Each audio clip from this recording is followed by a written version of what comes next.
Andriamanitra ny amindra-fo aminay sy hitay anay. Ampamirapiratra ny tavany aminay aniay izy, mba ho fantatra ety ambonin'ny tany ny lalanao sy ny famonjenao any amin'ny santilisa rehetra.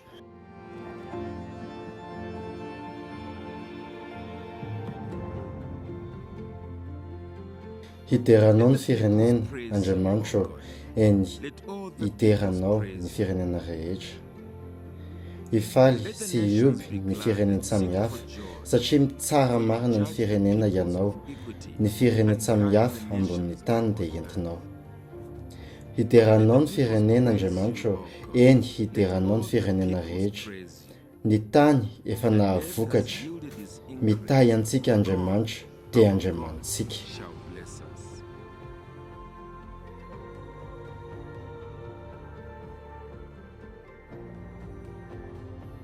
Mitahy antsika Andriamanitra ary atahotra azy ny vazatany rehetra.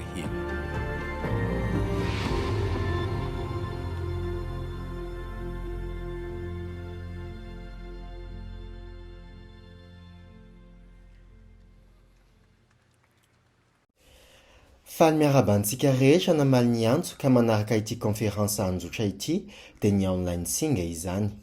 Tombony lehibe ho antsika ny ahafahana mampiatrano izany eto amin'ny pejin'ny Madagascar 3M, indrindra moa fandiany voalohany ihany izy ity.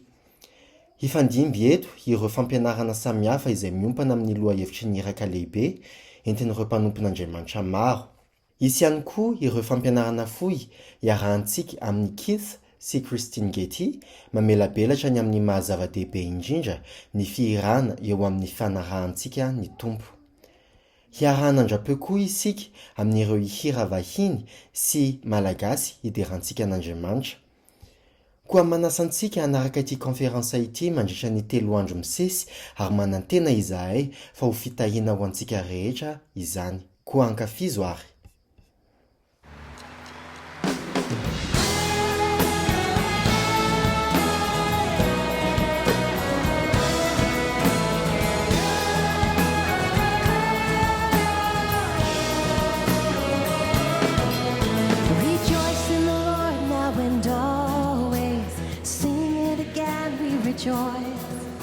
Delight in the love he has shown us.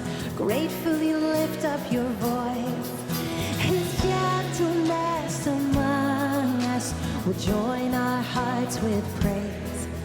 We gather in his goodness, a family of grace.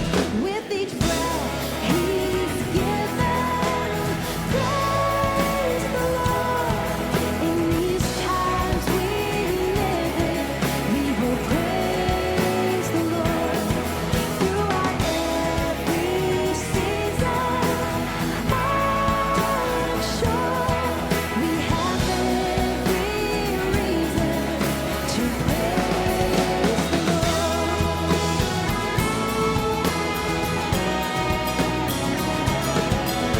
Rejoice and be anxious for nothing. Pray for all that you need. Come with a song of thanksgiving. Lay your requests at his feet. His peace will fall upon us to guard our hearts and minds. In Christ who reigns eternal, the shepherd of our lives. With each breath he's given, praise the Lord. In these times we live in, we will praise the Lord. Throughout every season, I'm sure we have every reason to praise the Lord.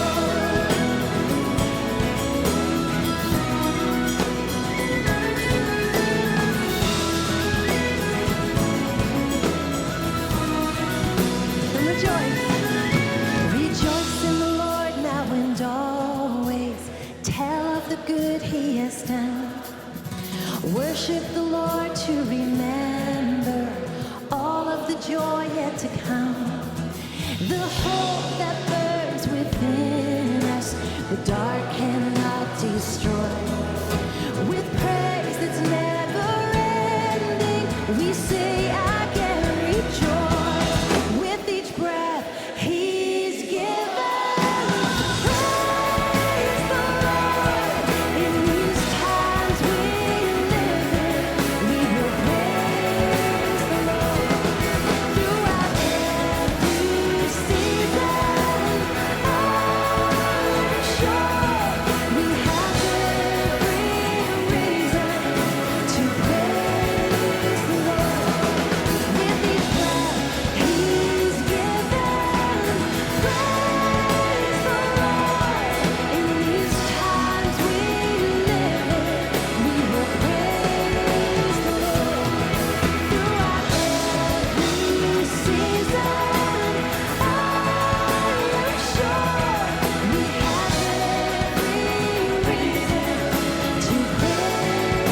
Iresaka momba ny antony mahatonga antsika mihira isika an'io nahoana ny kristianina no mihira fa maninona no miangona sy mihira any am-piangonana fa maninona raha mino fotsiny na mijana any an-trano na mijeranjotra fa maninona ny tonga mameno ireo seza ireo isika isan-kerinandro ahafahantsika miara-mihira so that we can sing together.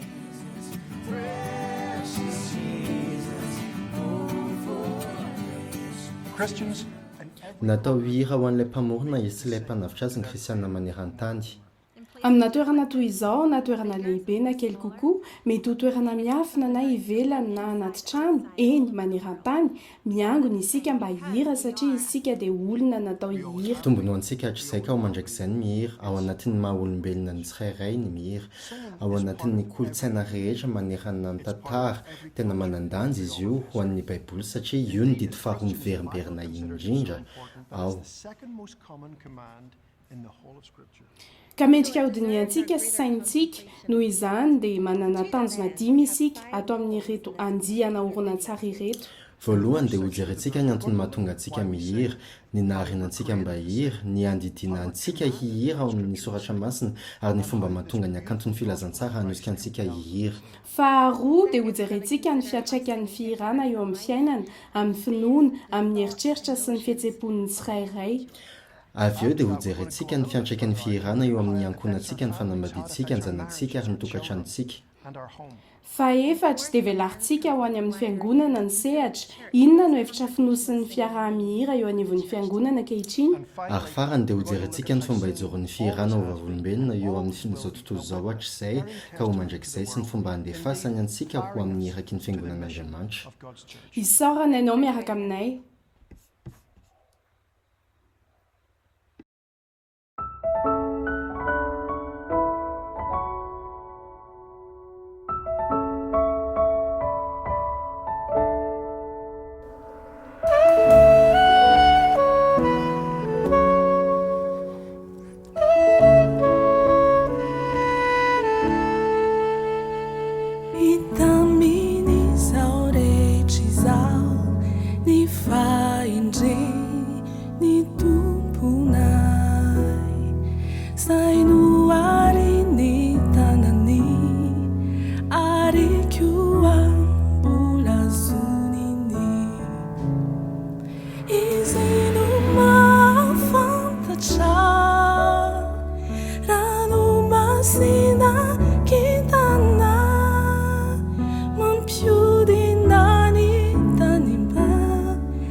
Zavatra tsy haifantarina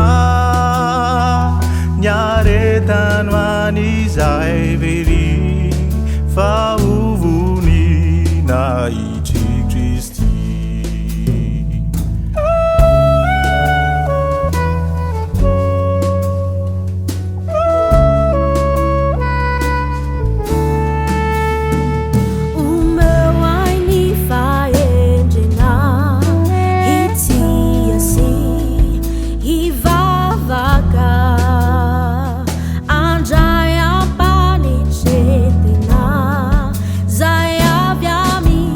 Ni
I'm going to join the band. And Colin's going to join the band. Guy's going to come up and help. This is a song that we wrote with Sandra McCracken a couple of years ago. It's called Past the Promise. I would like to invite you to sing it along with us. Perhaps we could stand, just stretch our legs a little bit, enjoy the call and response style, and singing this together as we sort of gather around here in a haphazard way, but natural way, as we sing this together. Follow along with us. I will pray rejoicing from my heart, for in him my victory's lifted high. He has overcome my enemies. I delight in his deliverance.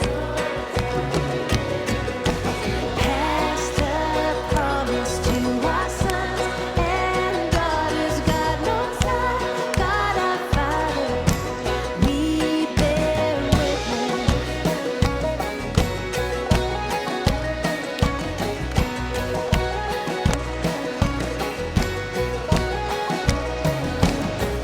There is no one holy like the Lord. Our rock and refuge is our God. Do not speak with pride of noble deeds.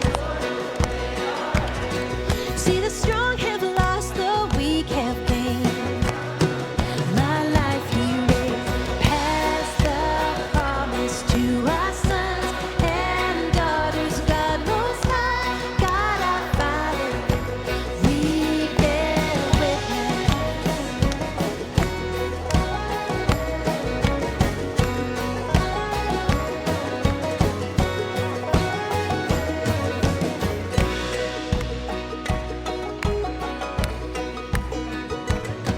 He will guard the feet of faithful ones, but the wicked they will not prevail. He is coming soon to judge the earth, for the Lord gives power to his king, to his anointed. Past the promise to our sons and daughters, God knows our God our Father, we bear witness. Past the promise to our sons and daughters, God knows our God our Father, we bear witness. Past the promise to our sons and daughters, God knows our God our Father, we bear witness.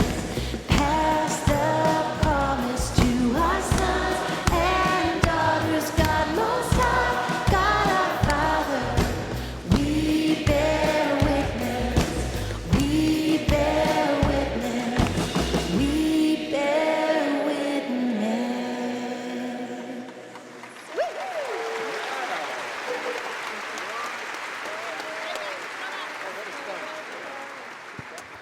Please have a seat.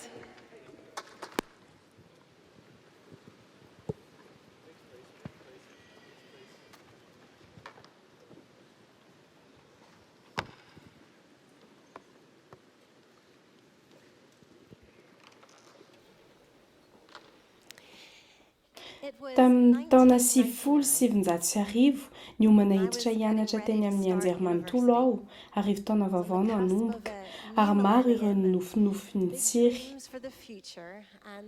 Tamin'izany indrindra aho no niaona tamin'ilay olona nova tanteraka ny fiainako. Tsy mbola tonga tao an-tsaina mihitsy tamin'izany hoe hiaraka izahay, hifankatia, hivady, hifindra taty Amerika, hiteraka zazavavy efatra ary hiara-noratra hira. Ny andro voalohany niaonanay no niarahanay nanoratra hira voalohany, hira ho an'ny antoko-pihira anankizy avy any Afrika.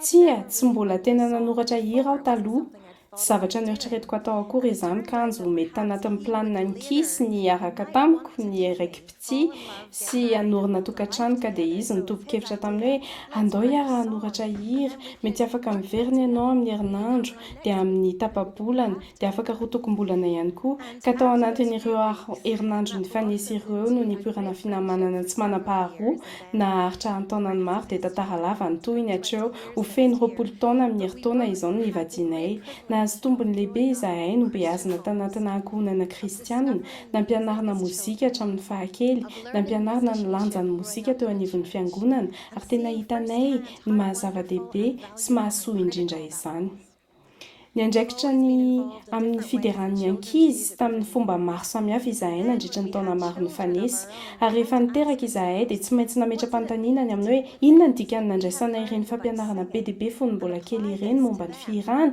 ary ahoana ny fomba hampiarana izany amin'ny fiainanay sy ny tokantranonay nitsidika sekoly tsy miankina iray tany New Jersey izahay ary vao efa taona ny vavy-matoanay tamin'izany ka mbola tsy niditra karabola akory dia nasain'ny tompony andraikitra izy hiara hihira ilay hira hoe Christ alone tamin'ny ankizy hafa tamin'izany koa raha nandroso teny aloha izy dia tonga saina tampoka izahay mivady hoe mety tsy hainy akory izany hery izany satria na dia noeraina niaraka tamin'olo-kafa ihany dia tsy mbola nisy nampianatra azy izany izahay kanefa dia nijoro teny aloha izy noerainy ilay toy ny voalohany dia nitsiky sy nikopakopaka anay mandra-pahatapitra ilay hira izy dia tamin'izay fotoana izay no naharesy lahatra anay fa afaka hianarana sy fehezina avokoa ny zavatra rehetra taona vitsivitsy izay no efa nikarakarahanay ny conférence ho an'ny ankizy mialoha ilay conférence ho an'ny rehetra fa tamin'ity taona ity arak'izay efa nilazain'ny kisa dia nanapa-kevitra izahay ny ampiditra ny sasany amin'ireo hevitra hianarana amin'izany anatin'ity conférence ity izany dia natao satria tsy lara-pamehana ho an'ireo liana amin'izany fotsiny ihany ny fihirana ary koa ny fihiran'ny ankohonantsika sy ny zanantsika dia tsy lara-pamehan'ireo mpitaiza ankizy fotsiny ihany fa tena hiankina ny fahasalaman'ny fiangonana iray manontolo mihitsy na amin'izao ankehitriny izao na amin'ny ho avy zavatra tokony ho saintsaintsika rehetra izany amin'ny sivifolo dia manambara mazava izany ka manao hoe avy aoka isika iobo an' Jehova aoka isika hanao feo fifaliana ho an'ny vatolampy famonjenantsika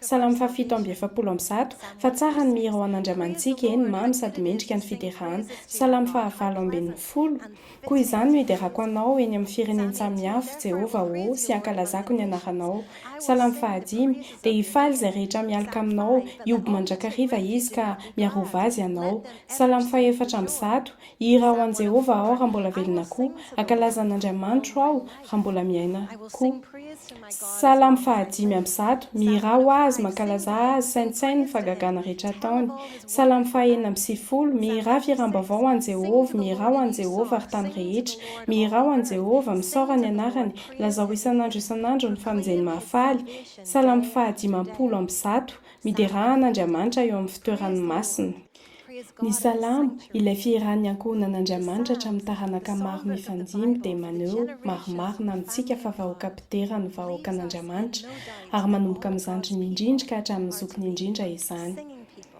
tsy nisy sokajy manokana ho an'ny ankizy ao amin'ny salamo ary noheverina fa nanatrika ny fihirana ny ankizy na eno ary nandray anjara ka tahaka ny fianarana miteny dia nianatra ny hira fihirana ao an'Andriamanitra izy ireo nandritry ny androm-piainany araka izay tokony ataon'ny tany rehetra ny bokin'ny salamo dia maneho fa izay zavatra nataon'ny tompo no tokony ambaran'ny fihirana ataontsika ary mampatsiahy fa tokony ampianaritsika ny zanantsika izany raha mijery ny salamo 9:70 sy ny salamo 9:70 isika ray aman-dreny dia mino ny fahamarinan'ny baiboly ary maniry ny hitahirizan'ny zanantsika izany koa ao am-pony noho ny amin'ny feonkira ny rima sy ny gadona ny tantara ary ny fehezanteny voaravitra dia fitahirizana tsara indrindra ny hira i Phil Vischer ilay namorona ny VeggieTales raha nandray anjara tamin'ity conférence ity taona vitsivitsy izay dia nilaza fa ny mozika dia mampiraikitra ny fahamarinana ary tsy fitahirizana fotsiny ihany ny hira fa tena lasa mampifandray ihany koa miara-mihira sy manonona tononkira isika ary maneho ny firaisantsika amin'ny mahatenan'ny Kristy atsika ary tsy tena misy fomba hafa mahavita maneho izany toy ny hira dia mampiseho izany ny zanantsika isika ny hira ihany koa dia lasa fifampizarana miara-mitory fahamarinana iray isika mba hoenony izao tontolo izao sy ny zanantsika zava-dehibe ny mitadidy fa misy mijery isika rehefa manao izany ary hisy akatahaka tombony lehibe indrindra ny fahafantarana ny tompo ary ny mampahafantatra azy amin'ny hafa. Ary ny toerana voalohany anirahana antsika ao amin'izany dia any amin'ny ankohonantsika. Ao anatin'izany iraka izany sy ny fanomezana lehibe ny mozika, ny fideranan'ny tompo izay iraintsika dia tena manana fiantraikany lehibe amintsika, mampianatra antsika ary mitondra fifaliana ho antsika sy ny fianakaviantsika. Efa bavy ny zanakaisikisy izay vao hitanareo teo, 10 ka hatramin'ny 12 taona izy ireo. Raha ny marina dia mianatra eny am-pandehanana ihany izahay fa tsy azo raisina ho efa matianina amin'ny fitondrana ankizy. Mbola mianatra izahay ary tena ao anatiny tsara mihitsy fa te hizara ireto hevitra vitsivitsy ireto aminareo aho.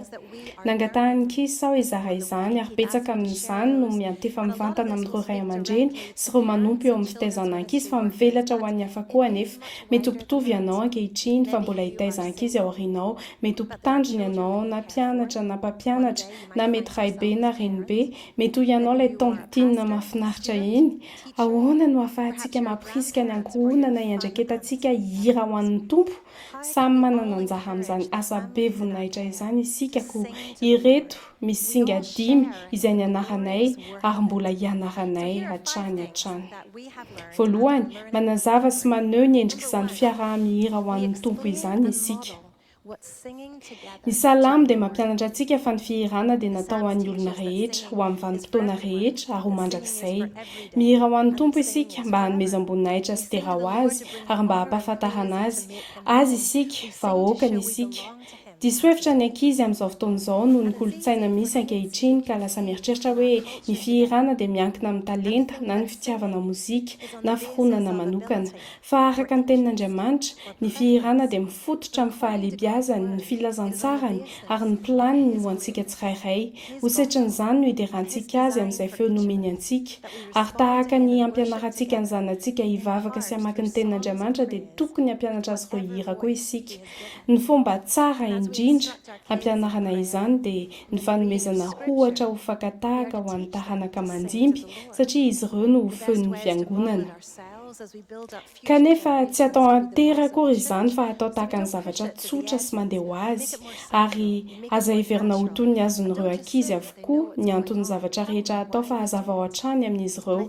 Heveriny zavatra iainan'ireo mpino mipetraka any amin'ny firenena manenjika ny fivavahana kristianina mbola miangona ary miara-mihira ireo mpino ireo na dia mizaka fandrahonana. Satria tsy fakana fafiny fotsiny ihany ny fihirana fa zavatra tena iankina ny fiainan'ny kristianina mihitsy. Faharoa, manana andraikitra ny anara-maso akaiky ny hira eny amin'ny zanantsika isika.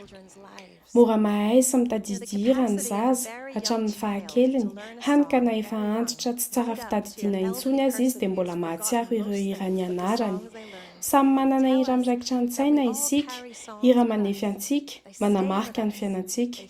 Mihira karazan-kira maro ny olona tsirairay mandritra ny fiainany manontolo ary zavatra mahafinaritra izany. Araka ny fikarohana nataon'ny American Academy of Child and Adolescent Psychiatry, mandany adiny 2 sasany isan'andro eo ny ankizy sy ny zatovo iray hanoana hira. Tena manana ny toerany eo amin'ny fiainan'ny zanantsika izany ny mozika. Manandanja sy tena mifono hafatra izany ary tena manjaka amin'ny kolontsaina ankehitriny. Kanefa tsy zavatra inoana fotsiny ny mozika fa tena mamboly voa anatin'ny saina sy ny fo ary tena tombony lehibe ho antsika ny mameno ny androntsika amin'ny hiran'ny tompo, mamboly ny von'ny tenin'Andriamanitra, ny fahendreny ary mahazo hery avy amin'ny fiadanany sy ny fahasoavany. Nanana hevitra ikisy ny safidy hira 50 na 100 mihitsy aza momba ny finoana, hampianarana ny ankizy, ho tendrena ny an-trano, halefa ny anaty fiara, halefa alohan'ny atory. Ataovy anaty lisitra ireo hira fiaino andavanandro ny hira fiterana, fa tsy ho hira hoentin'ny miaina mandra-pahantotra azy ny zaza. Ary rehefa mieritreritra ny karazan-kira hampianarana ny zaza, dia tadidio fa matetika mitarika fitany ilana raha misy fahamarinana intsika tsy ampidirina.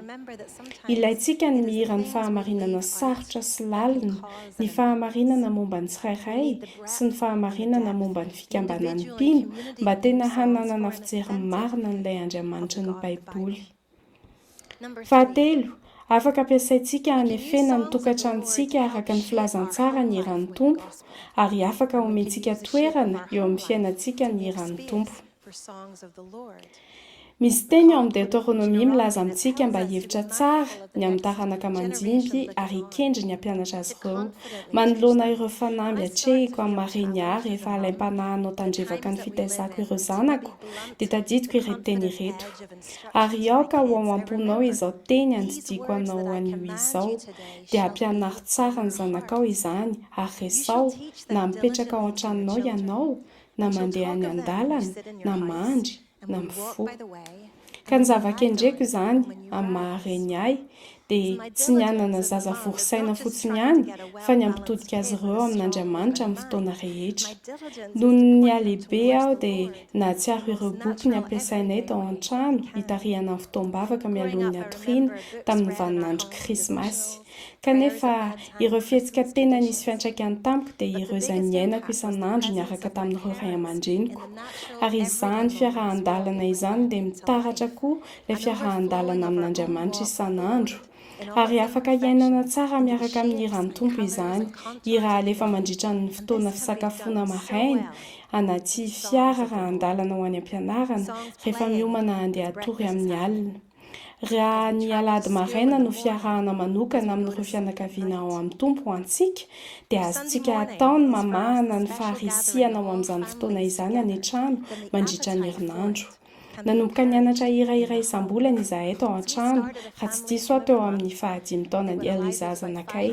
Ary ny nantenainay tamin'izay dia ny hoe hahaizan'ireo zanakay karazan-kira maro mialohan'ny andaozany tokantranonay. Natokanay tanaty pejy manokana io hira io nanomboka taona vitsivitsy izahay eo amin'ilay roa izay hita ety aloha. Ary isam-bolana izahay dia mandefa tononkira na ny solfa ny tantara manodidina ilay hira sy ireo tonom-bavaka ary manantena fa hiaraka aminay ianareo. Ny mampianatra ireny hira ireny, ny mianatra ny momba azy sy ny mampiatra ny fahamarinana voiziny amin'ny andavanandro no lasa fototry ny family hymn sings nataonay nandritra ny Covid.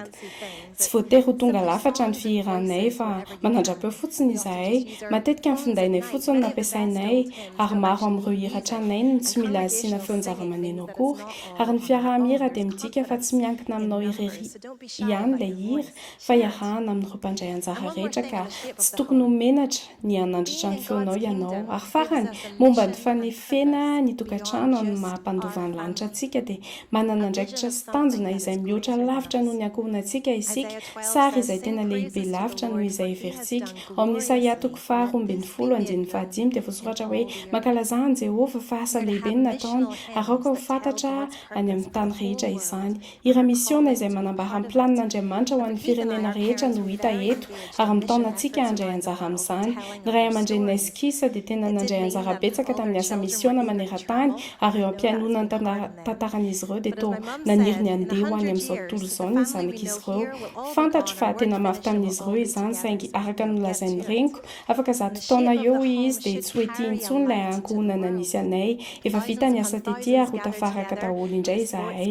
Ka noho izany ny fanefena ny tokantrano dia tokony hitondra fahazavana ho amin'izao tontolo izao. Iraina ny hiram-pirenena mandritra ny lalao ara-panatanjahantena fa isika kosa manana ny hiran'ny fanjakan'ny lanitra ko ndeha ary hiran'ny fitiavan'Andriamanitra ho an'ny firenendrehetra raha andao hivavaka raha mananjanaka mbola kely isika mba hamelantsika azy andeha ho any amin'izao tontolo izao rehefa tonga ny fotoana. Fa efatra mila mitady fomba vaovao sy mahomby hamporisihana ny zanantsika hira isika. Fantatsika ihany rehefa tsy tena liana amin'ny fihirana ny zanantsika. Ary tena samy hafa avokoa ny zaza tsirairay. Ny sasany amin'ireo zanakay dia tia mihira fa ny sasany kosa mialatsiny aminao fa izahay moa ny ray aman-dreninao dia resaka miveriverina matetika ny hoe fihirana. Tsy voatery hitovy ny zavatra rehetra tiantsika sy ny fomba fianarantsika zavatra.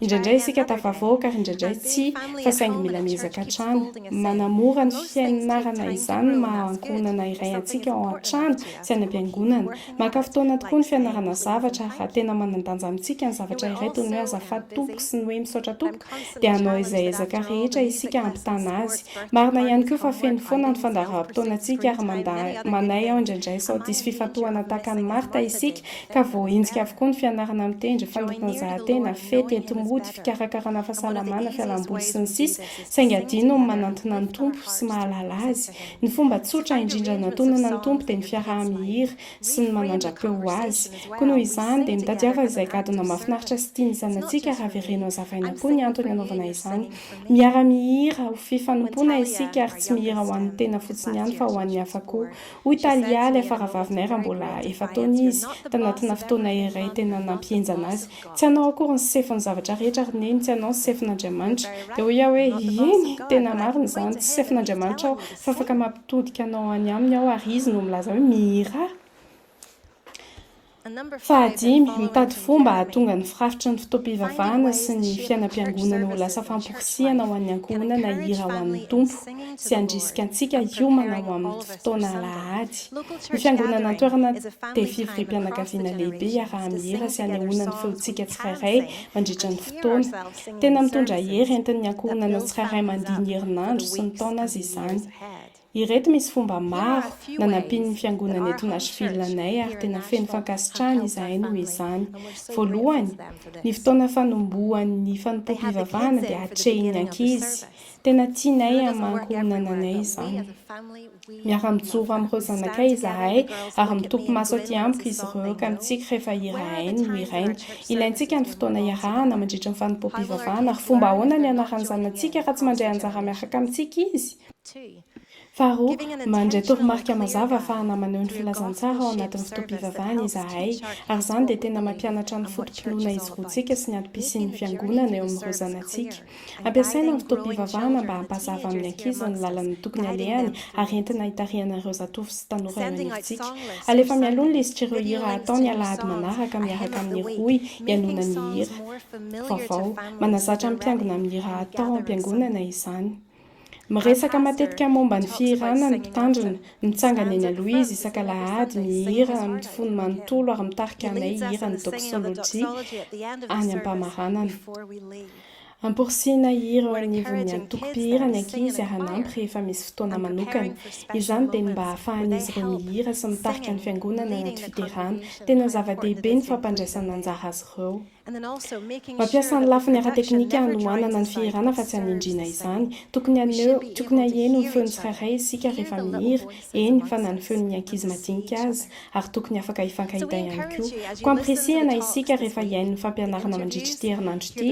ny fihirana rehetra sy ny feon'ny zava-maneno mba hihevitra ny ifandraisan'ny fihirana sy ny iraka lehibe eo am-panomanana ny fanompoam-pivavahana dia hevery ny fiantraikan'izany amin'ny ankohonana sy ny zanantsika ahoana no hananganantsika taranaka mihira atombontsika anio izany raha efa lehibe ny zanakao dia hevery ny taranaka mandimby azy ny zafikely ohatra ary tsy asa moramora ny miandry satria mirona trany any amin'ny tsy firarahina sy ny fanoherana ny tontolo misy antsika azadiny fa mbola misy olona telo faingorola avitrisany tsy nahareny filazantsara mbola tsy vita ny iraka lehibe ary mila ampitaitsika amin'ny zanantsika izany asa izany ny kristianina dia natao ho hiraka ary ny zanantsika raha manara-diny tompo dia natao ho hiraka ihany koa ahoana ary no hitezana azy ireo ary ampianarana azy ireo hivavaka sy hitory ny afaka atao dia ny mampianatra azy ireo fahamarinana hiraina ny hira momba ny fiainana mandrakizay ny fahoriana ny asa misiona ny fiangonana ve isika tena mihira ho fampitaovana azy ireo ve isika mazava ve ny fomba fampitatsika ny filazantsara ny anatin'ny hiratsika izay zavatra tsy voambara mazava ny taranaka mandimby antsika dia tsy ho voarainy taranaka aoriana ihany koa maniry ny anana zanaka matanjaka sy sahy ary manana fahatokiana izay miorina amin'Andriamanitra irery ihany isika maniry ny ananan'izy ireo fitiavana lalina sy masina an'Andriamanitra isika mba hahafahan'izy ireo milaza toy ilay misionera City Stade hoe manoloana izao tontolo izao manoloana ny tontolo kristiana saritsara ny matoritory matsabotsaboka sy kely finoana dia ho sahatoky an'Andriamanitra isika hivarotra ny fananantsika rehetra hiaina sy ho fato azy ary ho ataontsika amin'ny fifaliana tsy azo tononona izany amin'ny fihirana mafy ao am-pontsika ary izany no ataontsika satria mahafantatra ny fihizintsika isika mahalala koa hoe aniza isika Who has ary the iza first ny and the last tomponten'ny word? farany Who is ultimately sy in charge? tompon'antoka amin'ny Are we singing amintsika. about those Mihirany things? amin'izany ve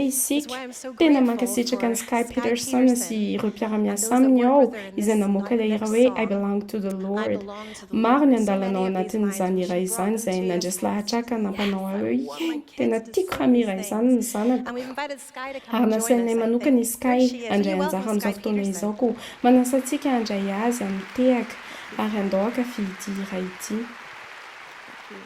And Ben Shai wrote this song. Thank you so Misaotra much. indrindra And anao who dia else is coming indray up? koa i Brian And Brian Fowler. Fowler coming up. All these Ireto people olona working on rehetra these songs. You're ireto getting dia to ny see the inside of fanometana no that.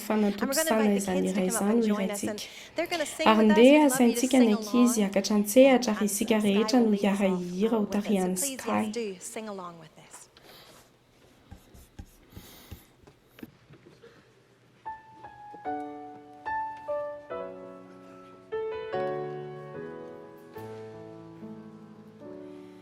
The one who made the heavens made my heart and soul.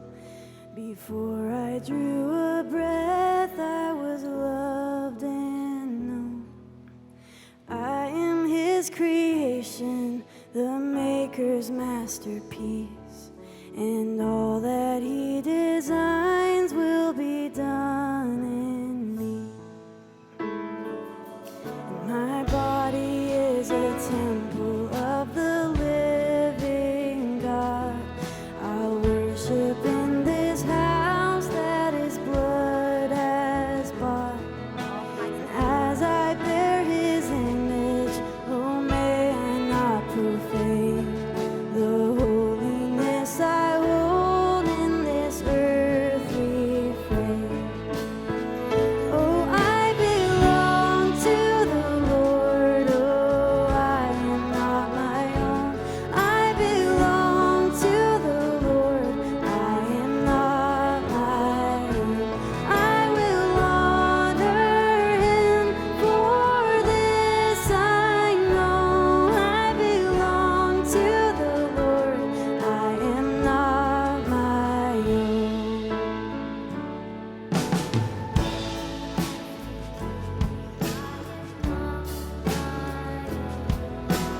Measure of my worth is his love alone. He declares my standing and he declares my state. So I will know myself by the name he gave. I belong to the Lord. Oh, I am not my own. I belong to the Lord. I am not my own. I will honor him, for this I know. I belong to the Lord. I am not my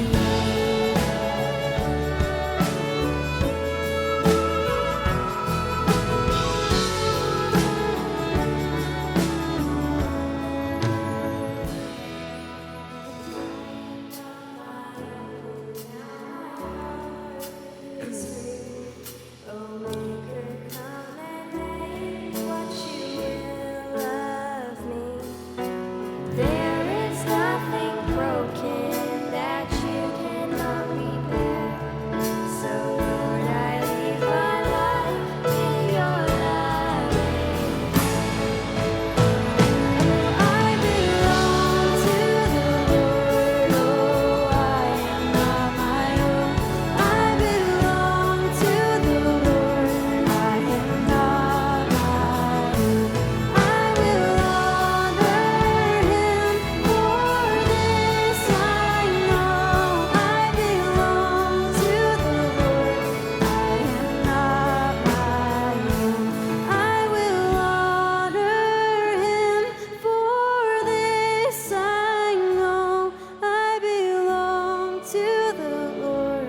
I am not my own.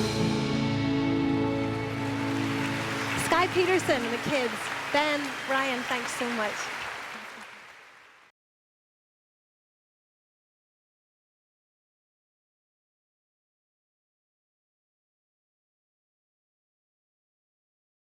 ato amin'ity fiangonana Mateo ity aty Irlanda avaratra ity izahay, ity ny toerana nahalehibe aiskisy ny eranay voalohany na inonay voalohany momba ny tompo.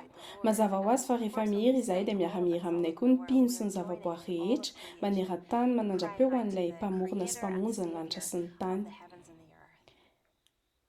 Mpihira daholo isika, mety tsy mpihira sangany avokoa kanefa dia nohariana hihira. Tsy vokatry ny fahaizantsika amin'ny teny fotsiny ihany ny fahaizana mihira, fa anisan'ny drafitr'Andriamanitra. Ary rehefa mihira isika dia faly ny tompontsika ary faly koa ireo mpino hafa.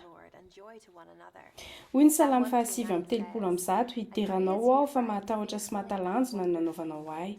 Mananjanaka vavikely 4 izahay ary nahatalanjona sy nampientanentana avokoa ny ekografia natao tamin'izy ireo tsirairay avy. Ity ny sarin'ny Talia, zanako faravavy. 4 herinandro izy eto, 12 herinandro ao an-kibo dia efa miforona manontolo ny vavan'ny zaza. Mahagaga, efa vonona ny teny sy hira ny tadipeo. Tsy ny vatantsika ihany anefa no arian'Andriamanitra ho afaka hihira, fa ny volavolainy koa ny saintsika sy ny fontsika mba hahazo tombony amin'ny fihirana, mba ho mora tadidiny ny zavatra rehefa ravahina mozika sy rima, mba hampihetsi-po kokoa ny zavatra iraina. Tena misy fiantraikany amintsika ireny ary mandrafitra ny fiainantsika. Raha ny marina, ny antso mahafinaritra ho an'ny mpino mba hihira dia anisan'ny manambara ny maha-olombelona sy ny namoronana antsika tahaka ny endrik'Andriamanitra. Manana mpanazatra feo aho ao Nashville. Niresaka taminy aho taona vitsivitsy lasa izay momba ireo olona manantona anay ka milaza hoe tsy mahay mihira sy ireo olona sasany sahirana ery mihira noty marina. Hoy ilay mpanazatra, raha mahay miteny ianao dia mahay mihira. Mety tsy izany ny famantarana tsara indrindra ho anao saingy ampy io ahatonga anao isan'ny fiangonan'Andriamanitra rehefa mihira.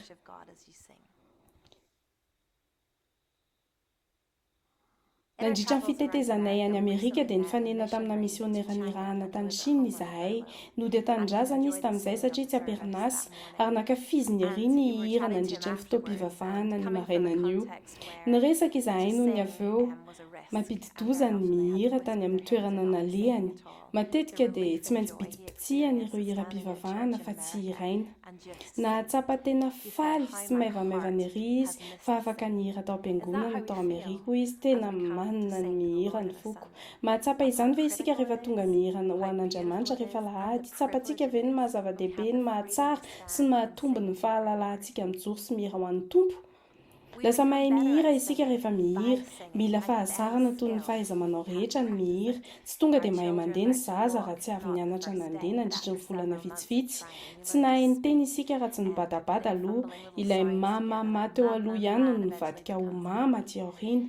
Mianatra tsikelikely hatrany isika. Toy izany koa rehefa mihira, mila kolokoloina ny fitiavana sy fahaiza-mihira ary mila atao mandritra ny fiainana manontolo izany.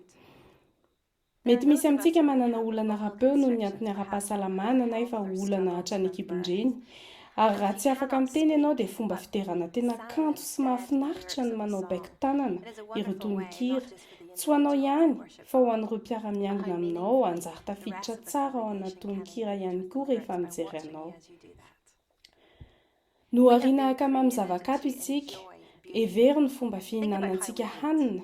Tsy mihinan-kanina fotsiny isika fa mihinan-kanina mba hankafy tsiron-kanina. Mieritreritra ny amorokira manakaiky ny toerana misy anay, manakaiky aiskisy sy ireo mpiara-miasa aminay izahay, tsy ny amorona feokira mahafinaritra na hoe hira afaka hiraina fotsiny no kendrenay.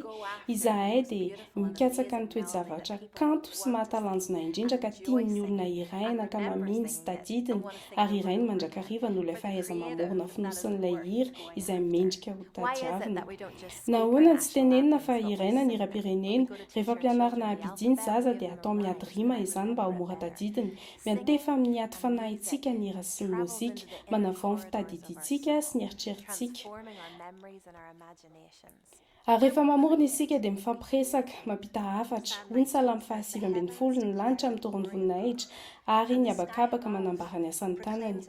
Ny andro samy miteny amin'ny andro mandimby azy ary ny alina samy manolo-pahalalana amin'ny alina mandimby azy. Tsy misy teny na fiteny anefa, tsy re izay feony.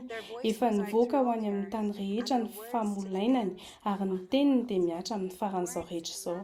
Manandanja ny teny, manandanja ny feokira ary manome tombony be ho antsika izy ireo, manambara ny fahamarinana be voninahitra indrindra, tsy totan'ny ela ho an'ny olona rehetra, amin'ny fotoana rehetra, ahalalan'ny olombelona azy, ilay namorona azy ireo mba hihira. nary antsika mba hira Andriamanitra tsy hira ho antsika irery fa mba hiarahira amin'ny hafa amin'ny maha-olon'Andriamanitra antsika tahaka ny hoe mifampiraikitra mihitsy ny tanana tsy mifandray ao am-piangonana ihany fa maneran-tany mihitsy amin'ny maha-ankonan'Andriamanitra antsika izay nohariana mba hira ho azy. Nohariana mba hira isika satria mitondra antsika ho amin'ilay mpahary ny fihirantsika ka tokony aneho azy hitovy aminy atsarovany olona azy ary andrisika ny olona tsy mahalala ilay mpahary hanatona azy ny fihirantsika ahafahan'izy ireo koa miara-mihira amin'ny zava-boary rehetra.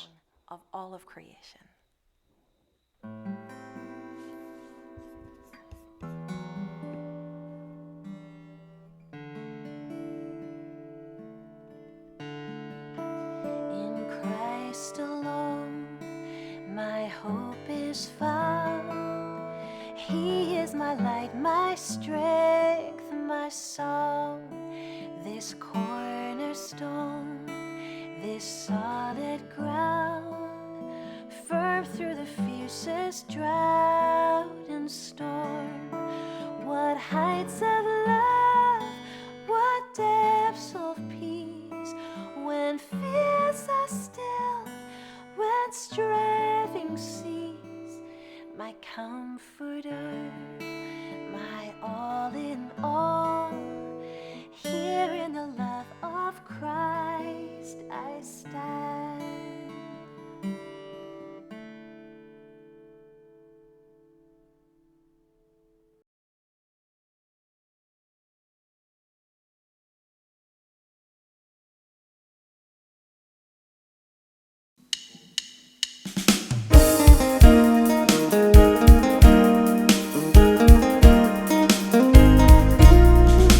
Manajapeu sami midera anandiamanitra repanakanto sami matsiaro anandiamanitra naona tukumu tsilainary zao zavatra sy tamasoretry zao nomenazy sy ny voninahitry zay tena medrika azy.